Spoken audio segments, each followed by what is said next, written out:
Hello friends, welcome to calculi creation logs. ನಾನು ಇವತ್ತು ನಿಮಗೆ ಒಂದು ಬೆಂಡೆಕಾಯಿನ ಬಳಸಿಬಿಟ್ಟು ಹೇಗೆ ಇದನ್ನು ಚಿಪ್ಸು ಅಂತನಾದರೂ ಹೇಳ್ಬೋದು, ಸ್ವಲ್ಪ ಕ್ರಿಸ್ಪಿಯಾಗಿರುವಂತಹ ಒಂದು ಡ್ರೈ ಐಟಮನ್ನು ನಾನು ನಿಮಗೆ ತೋರಿಸ್ಕೊಡ್ತೀನಿ. ಇದಕ್ಕೆ ಎಳೆಯದಾಗಿರುವಂತಹ ಬೆಂಡೆಕಾಯಿಗಳನ್ನು ನೀವು ತೊಗೊಳ್ಬೇಕು. ತುಂಬ ಎಳೆಯದಾಗಿರಬೇಕು, ಬೆಳೆದಿರೋದಾದರೆ ಚೆನ್ನಾಗಿ ಬರೋದಿಲ್ಲ. ಈ ಥರ ಇದನ್ನು ಕ್ಲೀನಾಗಿ ವಾಶ್ ಮಾಡ್ಕೊಂಬಿಟ್ಟು ಡ್ರೈ ಮಾಡ್ಕೊಬೇಕು. ಇದರಲ್ಲಿ ನೀರು ಇರಬಾರ್ದು, ಆ ರೀತಿ ನೀವು ಇದು ಒರೆಸಿ ಇಟ್ಕೊಳ್ಬೇಕು. ತುಂಬ ಎಳ್ತಾಗಿರುವಂತಹ ಬೆಂಡೆಕಾಯಿಗಳನ್ನು ತಗೊಳ್ಳಿ. ನಾನು ನಿಮಗೆ ಇಲ್ಲಿ ಇಬ್ಬರಿಗಾಗ ಕ್ವಾಂಟಿಟಿ ಎಷ್ಟು ಬೇಕಾಗುತ್ತೆ ಅದನ್ನು ತೋರಿಸ್ಕೊಡ್ತೀನಿ. ನೀವು ಇದನ್ನು ಕ್ವಾಂಟಿಟಿನ ಹೇಗೆ ಬೇಕಾದರೂ ಅಡ್ಜಸ್ಟ್ ಮಾಡ್ಕೊಳ್ಳಿ. ಡ್ರೈ ಒಂದು ಬೆಂಡೆಕಾಯಿದು ಒಂದು ಐಟಮು ಇದನ್ನು ಹೇಗೆ ಪ್ರಿಪೇರ್ ಮಾಡೋದು ಅಂತ ನಾನು ನಿಮಗೆ ತೋರಿಸ್ಕೊಡ್ತೀನಿ. ಇವಾಗ ನೋಡಿ, ನಾನು ಈ ಥರ ಇದನ್ನು ಒಂದು ಬೆಂಡೆಕಾಯಿನ 2 ಪೀಸ್ಗಳನ್ನಾಗಿ ಈ ಥರ ಉದ್ದುದ್ದಕ್ಕೆ ಸೀಳ್ಕೊಂಡಿದ್ದೀನಿ. ಇದು ಒಳಗಡೆ ಹುಳ ಏನು ಇಲ್ಲದೆ ಇರೋ ರೀತಿ ಚೆಕ್ ಮಾಡ್ಕೊಳ್ಳಿ. ಈ ಥರ ಇದ್ರದ್ದು ತೊಟ್ಟು ಬರುತ್ತಲ್ಲ, ಅದನ್ನು ನೀವು ಇಷ್ಟು ಕಟ್ ಮಾಡಿ ಇಟ್ಕೊಳ್ಳಿ. ಹಾಗೆ ಇದನ್ನು ಈ ಥರ ನೋಡಿ ಎಲ್ಲದನ್ನು ಈ ರೀತಿ ಪೀಸ್ ಮಾಡ್ಕೊಳ್ಬೇಕು. ಇದನ್ನು ಮ್ಯಾರಿನೇಷನ್ ಮಾಡಬೇಕಾಗತ್ತೆ. ಅದು ಏನೇನು ಐಟಮು ಹಾಕಿಬಿಟ್ಟು ಮ್ಯಾರಿನೇಷನ್ ಮಾಡೋದು ಅನ್ನೋದನ್ನು ನಾನು ನಿಮಗೆ ತೋರಿಸ್ಕೊಡ್ತೀನಿ. ನಾನು ಇವತ್ತು ಮೈಕ್ರೋವೇವ್ ಬಳಸಿಬಿಟ್ಟು ಹೇಗೆ ಇದನ್ನು ಮಾಡೋದು ಅಂತ ಹೇಳಿ ನಿಮಗೆ ತೋರಿಸ್ಕೊಡ್ತೀನಿ. ಇದನ್ನು ಮೈಕ್ರೋವೇವ್ ಇಲ್ಲದೆ ಇರೋರು ಆಯಿಲಲ್ಲಿ ಡೀಪ್ ಫ್ರೈ ಆದರೂ ಮಾಡ್ಬೋದು, ಇಲ್ಲ ಅಂದರೆ ಸ್ವಲ್ಪ ಎಣ್ಣೆ ಹಾಕಿ ಶಾಲೋ ಫ್ರೈ ಆದರೂ ಮಾಡಿಕೊಂಡು ಉಪಯೋಗಿಸ್ಕೊಬೋದು. ನಾನು ಇದಕ್ಕೆ ಮ್ಯಾರಿನೇಷನ್ಗೆ ಏನೇನು ಐಟಮ್ಗಳನ್ನು ಬಳಸ್ತೀನಿ ಅನ್ನೋದನ್ನು ನಿಮ್ಗೆ ಇವಾಗ ತೋರಿಸ್ಕೊಡ್ತೀನಿ. ನಾನಿವಾಗ ಮ್ಯಾರಿನೇಷನಿಗೆ ಮೊದಲು ಒಂದು ಅರ್ಧ ಟೀ ಸ್ಪೂನಷ್ಟು ಉಪ್ಪು ಹಾಕ್ಕೊಳ್ತೀನಿ. ಇದನ್ನು ನಿಮ್ಮ ರುಚಿಗೆ ತಕ್ಕನಂಗೆ ಅಡ್ಜಸ್ಟ್ ಮಾಡ್ಕೊಳ್ಳಿ. ಹಾಗೆಯೇ ಒಂದು 1/4 ಟೀ ಸ್ಪೂನಷ್ಟು ಸಕ್ಕರೆನ ನಾನಿಲ್ಲಿ ಆ್ಯಡ್ ಮಾಡ್ಕೊಳ್ತಾ ಇದ್ದೀನಿ. ಯಾಕಂದರೆ ಇದು ತುಂಬ ಖಾರ ಅಂತಲ್ಲ, ಸ್ವಲ್ಪ ಸ್ವೀಟ್ ಆಗಿರಬೇಕು. ಹಾಗೆ 1 ಚಿಟಿಕೆ ಅರಿಶಿನ ಪುಡಿನ ಹಾಕ್ಕೊಳ್ತಾ ಇದ್ದೀನಿ. ನಂತರ ಇದಕ್ಕೆ 1 ಟೀ ಸ್ಪೂನಷ್ಟು ಧನಿಯಾ ಪುಡಿನ ಹಾಕ್ಕೊಳ್ತಾ ಇದ್ದೀನಿ. ಆಮೇಲೆ 1 ಟೀ ಸ್ಪೂನಷ್ಟು ಅಚ್ಚಕಾರದ ಪುಡಿ. ಇದನ್ನು ಖಾರ ನಿಮಗೆ ಹೇಗೆ ಬೇಕೋ ಹಾಗೆ ಅಡ್ಜಸ್ಟ್ ಮಾಡ್ಕೊಳ್ಳಿ, ನಿಮ್ಮ ಖಾರಕ್ಕೆ ತಕ್ಕನಂಗೆ ಅಡ್ಜಸ್ಟ್ ಮಾಡ್ಕೊಳ್ಳಿ. ಆಮೇಲೆ 1/4 ಟೀ ಸ್ಪೂನಷ್ಟು ಕಾಳುಮೆಣಸು ಪುಡಿನ ಹಾಕ್ತಾ ಇದ್ದೀನಿ. ನಂತರ ಇದಕ್ಕೆ ನಾನು ನಾನ್ ವೆಜಿಟೇರಿಯನ್ಸ್ ಆದರೆ ಚಿಕನ್ ಮಸಾಲ ಯಾವುದಾದ್ರೂ ಬಳಸ್ಕೊಳ್ಳಿ, ಫ್ಲೇವರ್ ಚೆನ್ನಾಗಿರುತ್ತೆ. ವೆಜಿಟೇರಿಯನ್ಸ್ ಆದರೆ ನೀವು ಮ್ಯಾಗಿ ಮಸಾಲನೂ ಬಳಸ್ಕೋಬೋದು. ನಾನಿಲ್ಲಿ ಚಿಕನ್ ಮಸಾಲನ ಆ್ಯಡ್ ಮಾಡ್ಕೊಳ್ತಾ ಇದ್ದೀನಿ. ಯಾವುದಾದ್ರೂ ಆಗುತ್ತೆ, ಸ್ವಲ್ಪ ಹಾಕ್ಕೊಳ್ಳಿ, ಅದೊಂಥರ ಫ್ಲೇವರ್ ಎನ್ಹ್ಯಾನ್ಸ್ ಮಾಡುತ್ತೆ. ನಂತರ ಇದಕ್ಕೆ ಸ್ವಲ್ಪ ಕಾರ್ನ್ಫ್ಲೋರು, 1 ಟೀ ಸ್ಪೂನಷ್ಟು ಕಾರ್ನ್ಫ್ಲೋರನ್ನು ಆ್ಯಡ್ ಮಾಡ್ಕೊಳ್ಳಿ. ತುಂಬ ಹಾಕ್ಕೊಳ್ಬೇಡಿ, ತುಂಬ ಕ್ರಿಸ್ಪಿ ಜಾಸ್ತಿ ಆದರೆ ನಿಮಗೆ ಮೈಕ್ರೋವೇವಲ್ಲಿ ಅದು ಸುಟ್ಟೋಗೋ ಚಾನ್ಸಸ್ ಇರುತ್ತೆ.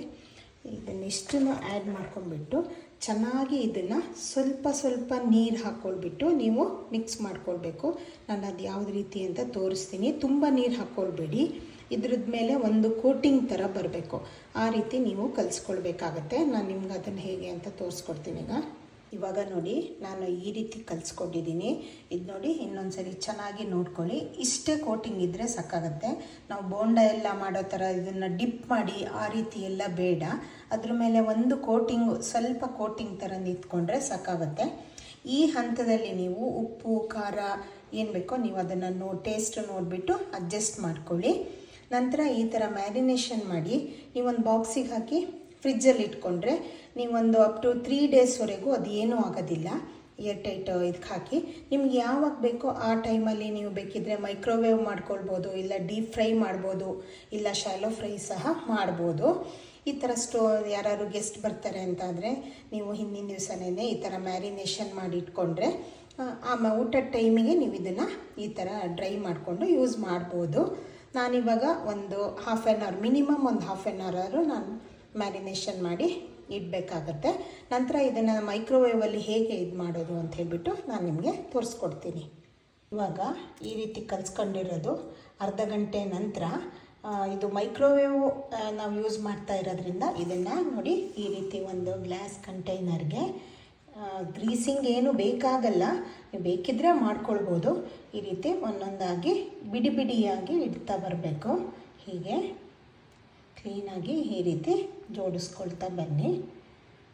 ತುಂಬ ಎಲ್ಲದನ್ನು ಒಂದ್ರ ಮೇಲೆ ಒಂದು ಹಾಕ್ಕೊಂಡು ಎಲ್ಲದನ್ನು ಒಂದೇ ಸರಿ ಹಾಕ್ಕೊಳ್ಳೋದಕ್ಕಿಂತ ಈ ಥರ ಒಂದೊಂದನ್ನೇ ನೀವು ಅರೇಂಜ್ ಮಾಡ್ಕೊಳ್ಬೋದು. ಇದು ಮಕ್ಕಳಿಗೆ ನೀವು ಕೊಡೋದು ಅಂತಾದರೆ, ಚಿಕ್ಕ ಮಕ್ಕಳಿಗೆ ಕೊಡೋದು ಅಂತಾದರೆ ಸ್ವಲ್ಪ ಖಾರ ಕಮ್ಮಿ ಮಾಡ್ಕೊಳ್ಬೋದು. ಆಮೇಲೆ ಸ್ವೀಟ್ ಬರೋ ಹಾಗೆ ಒಂದು ಸ್ವಲ್ಪ ಸಕ್ಕರೆನ ಜಾಸ್ತಿ ಮಾಡ್ಕೊಳ್ಬೋದು, ಯಾಕಂದರೆ ಮಕ್ಕಳಿಗೆ ತುಂಬ ಖಾರ ಆಗುತ್ತೆ ಅಂತ ಹೇಳಿಬಿಟ್ಟು. ನೋಡಿ, ಈ ರೀತಿ ಎಲ್ಲದನ್ನು ಈ ಥರ ಸೆಟ್ ಮಾಡ್ಕೊಳ್ಬೇಕು. ಸೆಟ್ ಮಾಡ್ಕೊಂಡಾದ ತಕ್ಷಣ ಇದನ್ನು ಮೈಕ್ರೋವೇವ್ ಮಾಡೋದು ಹೇಗೆ ಅಂತ ನಾನು ಹೇಳ್ತೀನಿ. ನೋಡಿ, ಇವಾಗ ನಾನು ಅರ್ಧ ಗಂಟೆ ಮ್ಯಾರಿನೇಷನ್ ಆದಮೇಲೆ ಎಲ್ಲ ಬೆಂಡೆಕಾಯಿಗಳನ್ನು ಈ ರೀತಿ ಮೈಕ್ರೋವೇವ್ ಡಿಶ್ಶಿಗೆ ಗ್ಲಾಸ್ ಕಂಟೈನರಿಗೆ ನಾನು ಈ ಥರ ಜೋಡಿಸ್ಕೊಂಡಿದ್ದೀನಿ. ಇವಾಗ ಇದ್ರ ಮೇಲೆ ಇನ್ನೊಂದು ಐಟಮ್ ಹಾಕಿ ಅದರಿಂದ ನಿಮಗೆ ಇನ್ನೂ ಒಂಥರ ಫ್ಲೇವರು ಎಲ್ಲ ಚೆನ್ನಾಗಿ ಬರುತ್ತೆ. ನಾನು ಈ ರೀತಿ ಮಾಡ್ಕೊಳ್ತೀನಿ. ಅದು ಬೆಳ್ಳುಳ್ಳಿ, ಕ್ರಷ್ ಆಗಿರುವಂತಹ ಬೆಳ್ಳುಳ್ಳಿ. ಇದು ಬೆಳ್ಳುಳ್ಳಿ ಉಪಯೋಗಿಸದೇ ಇದ್ದವರು ಇದನ್ನು ಸ್ಕಿಪ್ ಮಾಡ್ಬೋದು, ಆದರೆ ಬೆಳ್ಳುಳ್ಳಿ ಉಪಯೋಗಿಸಿದ್ರೆ ಒಂಥರ ಫ್ಲೇವರು, ಟೇಸ್ಟು ಎಲ್ಲ ಚೆನ್ನಾಗಿ ಬರುತ್ತೆ. ನೋಡಿ, ಅದನ್ನು ಯಾವ ರೀತಿ ನಾನು ಹಾಕೋದು ಅಂತ ತೋರಿಸ್ತೀನಿ. ಇವಾಗ ನೋಡಿ, ಇದಕ್ಕೆ ಈ ರೀತಿ ಕ್ರಷ್ ಆಗಿರುವಂತಹ ಬೆಳ್ಳುಳ್ಳಿನ ನೋಡಿ ಈ ರೀತಿ ಹೀಗೆ ತುಂಬ ಫೈನ್ ಪೇಸ್ಟ್ ಅಲ್ಲ, ಸ್ವಲ್ಪ ಕ್ರಷ್ ಆಗಿರುವಂತಹ ಬೆಳ್ಳುಳ್ಳಿನ ಈ ಥರದ್ದು ತೊಗೊಳ್ಬೇಕು. ತಗೊಂಡ ನಂತರ ಇದು ನಿಮ್ಗೆ ಎಷ್ಟು ಬೇಕೋ ಆ ರೀತಿ ಇದ್ರ ಮೇಲೆ ಎಲ್ಲ ಸ್ವಲ್ಪ ಹೀಗೆ ಹಾಕ್ಕೊಳ್ಳಿ.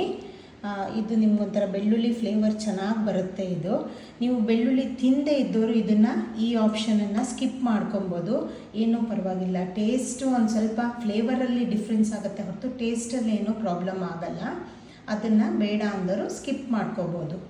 ಇವಾಗ ನಾನು ಮೈಕ್ರೋವೇವ್ ಆನ್ ಮಾಡ್ಕೊಂಡಿದ್ದೀನಿ. ಇದನ್ನು ಪ್ರೀ ಹೀಟ್ ಮಾಡಬೇಕಾದ ಅವಶ್ಯಕತೆ ಏನೂ ಇರೋದಿಲ್ಲ. ಇವಾಗ ನಾವೇನು ಗ್ಲಾಸ್ ಟ್ರೇಯಲ್ಲಿ ಸೆಟ್ ಮಾಡ್ಕೊಂಡಿದ್ದೀವಲ್ಲ, ಇದನ್ನು ಈ ರೀತಿ ಮೈಕ್ರೋವೇವ್ಗೆ ಜೋಡಿಸ್ಬಿಟ್ಟು ಡೋರ್ ಕ್ಲೋಸ್ ಮಾಡಿ. ಇಲ್ಲಿ ಮೈಕ್ರೋವೇವ್ ಪವರ್ ಲೆವೆಲ್ ಅಂತ ಬರುತ್ತೆ ನೋಡಿ. ಇದು ನಂದು ಮೈಕ್ರೋವೇವ್ ಮತ್ತು ಕನ್ವೆನ್ಷನ್ ಎಲ್ಲ ಇರೋವಂಥದ್ದು. ನೀವು ಮೈಕ್ರೋವೇವ್ ಪವರ್ ಲೆವೆಲ್ ಅನ್ನೋದನ್ನು ಪ್ರೆಸ್ ಮಾಡ್ಕೊಳ್ಳಿ. ಆವಾಗ ಇಲ್ಲಿ P100 ಅಂತ ಬರುತ್ತೆ ಇಲ್ಲಿ ಮೇಲೆ. ಆವಾಗ ಇಲ್ಲಿ ಮಿನಿಟ್ಸ್ ಅಂತ ಬರುತ್ತೆ ನೋಡಿ, ಅದರಲ್ಲಿ ಈ ರೀತಿ 5 ಮಿನಿಟ್ಸ್ ಅಂತ ಅದನ್ನು ನೀವು ಸೆಟ್. ಇಲ್ಲಿ 5 ಅಂತ ಇದೆ, ನಿಮಗೆ ಅದು ಕ್ಲಿಯರಾಗಿ ಮೋಸ್ಟ್ಲಿ ಕಾಣಿಸ್ತಾ ಇಲ್ಲ ಅನಿಸುತ್ತೆ. ಇಲ್ಲಿ 5 ಅಂತ ಇಟ್ಕೊಂಡಿದ್ದೀನಿ. ಅದು ಇಟ್ಕೊಂಡಾದ್ಮೇಲೆ ಇಲ್ಲಿ ಸ್ಟಾರ್ಟ್ ಬಟನ್ ಕೊಡಿ. ಇವಾಗ ನೋಡಿ, ಅದು ಕಾಣಿಸ್ತಾ ಇರ್ಬೋದು ನಿಮಗೆ, ಅದು ಕುಕ್ ಆಗ್ತಾ ಇದೆ. ಅದು 5 ನಿಮಿಷ ನಾವು ಸೆಲೆಕ್ಟ್ ಮಾಡಿದ್ದೀವಲ್ಲ, ನಂತರ ನಾನು ಹೇಗಾಗುತ್ತೆ ಅಂತ ತೋರಿಸ್ತೀನಿ ಅದನ್ನು. ಇವಾಗ ನೋಡಿ, ಇದು 5 ನಿಮಿಷದ್ದು ಆಗಿದೆ ಕುಕ್ಕು. ಇವಾಗ ತೆಗೆದ್ಬಿಟ್ಟು ನೋಡ್ಕೊಳ್ಳಿ. ಅದು ತೆಗೆದ್ಬಿಟ್ಟು ಇದು ಏನು ನಿಮಗೆ ರೋಸ್ಟ್ ಆಗಿರೋದು ಸಾಕಾ ಏನು ಅಂಥೇಳಿ ಚೆಕ್ ಮಾಡ್ಕೊಳ್ಳಿ. ನೋಡಿ, ಸ್ವಲ್ಪ ಮೆತ್ತಾಗಿದೆ. ನನಗನ್ಸುತ್ತೆ ಇನ್ನೂ 1 ನಿಮಿಷದಷ್ಟು ನಾವು ಇದನ್ನು ಮತ್ತೆ ವಾಪಸ್ ಮೈಕ್ರೋವೇವ್ ಮಾಡಬೇಕು ಅಂತ ಅನಿಸುತ್ತೆ. ಸೊ ಹಾಗಾಗಿ ಮತ್ತೆ ನಾನು ಇದನ್ನು ವಾಪಸ್ ಇಡ್ತೀನಿ. ನೀವು ಚೆಕ್ ಮಾಡಿಕೊಂಡು ಮತ್ತೆ ಇಟ್ಕೊಳ್ಳಿ, ಯಾಕಂದರೆ ಒಂದೇ ಸರಿ ಓವರ್ ಕುಕ್ ಆಗಿಬಿಟ್ರೆ ಸುಟ್ಟು ಹೋಗಿಬಿಡುತ್ತೆ. ಹಾಗಾಗಿ ಫಸ್ಟ್ ನಾನಿಲ್ಲಿ 5 ನಿಮಿಷಕ್ಕೆ ಇಟ್ಕೊಂಡಿದ್ದೆ. ಇವಾಗ ಮತ್ತೆ ಇನ್ನು 1 ನಿಮಿಷದಷ್ಟು ನಾನು ಇದು ಮಾಡ್ಕೊತೀನಿ. ಮತ್ತು ವಾಪಸ್ಸು ಇದು ಮೈಕ್ರೋವೇವು. ಹಾಗೆ ಇಲ್ಲಿ 1 ಅಂತ ಕೊಡ್ತೀನಿ. ಒಂದೇ ಸರಿ ಅದನ್ನು ಪ್ರೆಸ್ ಮಾಡಿಬಿಟ್ಟು ಸ್ಟಾರ್ಟ್ ಕೊಡ್ತೀನಿ. ಇವಾಗ ನೋಡಿ, ಮತ್ತೆ ಇದಾಗ್ತಾ ಇದೆ ಈಗದು. ಇವಾಗ ಇದು ಮತ್ತೆ ಆಗಿದೆ. ಓಪನ್ ಮಾಡಿ ನೋಡೋಣ ಏನಾಗಿದೆ ಅಂತ ಹೇಳಿಬಿಟ್ಟು. ಇವಾಗ ಇದನ್ನು ಹೊರಗೆ ತಕ್ಕೊಳ್ಳೋಣ. ಆ ರೀತಿ ಹೊರಗೆ ತಕ್ಕೊಂಡು ಚೆಕ್ ಮಾಡ್ಕೊಳ್ಳೋಣ ಹೇಗಾಗಿದೆ ಅಂತ ಹೇಳಿಬಿಟ್ಟು. ಇವಾಗ ಇದು ಪರ್ಫೆಕ್ಟ್ ಆಗಿದೆ, ಕನ್ಸಿಸ್ಟೆನ್ಸಿ ಪರ್ಫೆಕ್ಟ್ ಆಗಿದೆ. ಇದು ಸ್ವಲ್ಪ ಬಿಸಿ ಇರೋದ್ರಿಂದ ನಿಮಗೆ ಮೆತ್ತಗೆ ಅಂತ ಅನಿಸುತ್ತೆ. ಸ್ವಲ್ಪ ಇದು ತಣ್ಣಗಾದ ತಕ್ಷಣ ಕ್ರಿಸ್ಪಿನೆಸ್ಸು ಬರುತ್ತೆ. ಇದನ್ನು ನೀವು ಒಂದು ಏರ್ಟೈಟ್ ಕಂಟೈನರಲ್ಲಿ ಸ್ಟೋರ್ ಮಾಡಿ ಇಟ್ಕೋಬೋದು.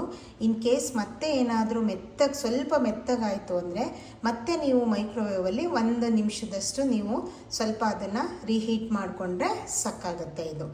ಇದು ಊಟದ ಜೊತೆಗೆ ಚೆಂದ ಕಾಂಬಿನೇಷನ್ ಆಗುತ್ತೆ.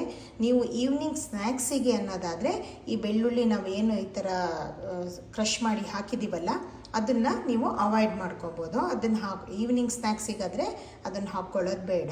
ಊಟದ ಜೊತೆಗಾದರೆ ಬೆಳ್ಳುಳ್ಳಿ ಯೂಸ್ ಮಾಡೋರು ಇದನ್ನು ಹಾಕ್ಕೊಳ್ಬೋದು.